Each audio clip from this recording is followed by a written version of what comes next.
નમસ્કાર મિત્રો, અમારી ચેનલ વ્રત કથામાં આપનું હાર્દિક સ્વાગત છે. તો મિત્રો, ઘરના મંદિર કેવી રીતે રાખવું અને એમાં કઈ વસ્તુ રાખવી?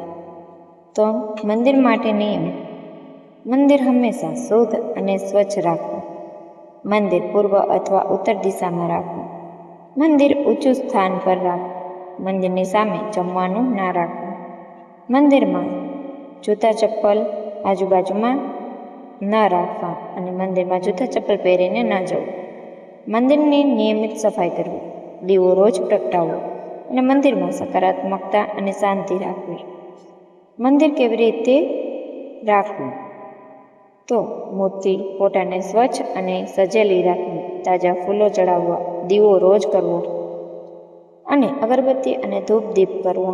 મંદિર આસપાસ સ્વચ્છતા રાખવી. મંદિરમાં અનાવશ્યક વસ્તુઓ ના રાખવી. નિયમિત રીતે ભગવાનની સેવા કરવી. મંદિરમાં રાખવાની વસ્તુઓ: તો ઈષ્ટદેવની મૂર્તિ અથવા ફોટો, દીવો, અગરબત્તી, ઘંટડી, શંખ, ગંગાજળ, ચાંદી અથવા તાંબાનો કળશ, ફૂલ અને ધૂપદાની. મંદિરમાં લાભદાયક વસ્તુ: તો તુલસીનો છોડ, કપાસની વાટ, કુમકુમ, ચંદન અને સફેદ કપડું.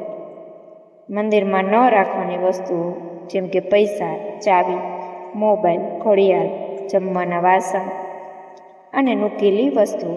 તો મંદિર ક્યાં રાખવું? મંદિર માટે શ્રેષ્ઠ દિશા પૂર્વ અથવા ઉત્તર દિશા માનવામાં આવે છે. તો ખાસ સૂચનો મિત્રો: મંદિરમાં શાંતિ અને સકારાત્મકતા રાખવી. બાળકોને પણ મંદિરની મહત્વ સમજાવવી. દરરોજ આરતી અને પ્રાર્થના કરવી. ભગવાનમાં શ્રદ્ધા અને ભક્તિ રાખવી. મંદિર એ ઘરનું પવિત્ર સ્થાન છે. તો મિત્રો, વિડીયો ગમે તો લાઈક, શેર અને સબસ્ક્રાઈબ અવશ્ય કરી દેજો. અમારી ચેનલ ઉપર નવા છો તો સબસ્ક્રાઈબ અવશ્ય કરજો. સ્વચ્છ મંદિર, સુખી પરિવાર. જય શ્રી કૃષ્ણ.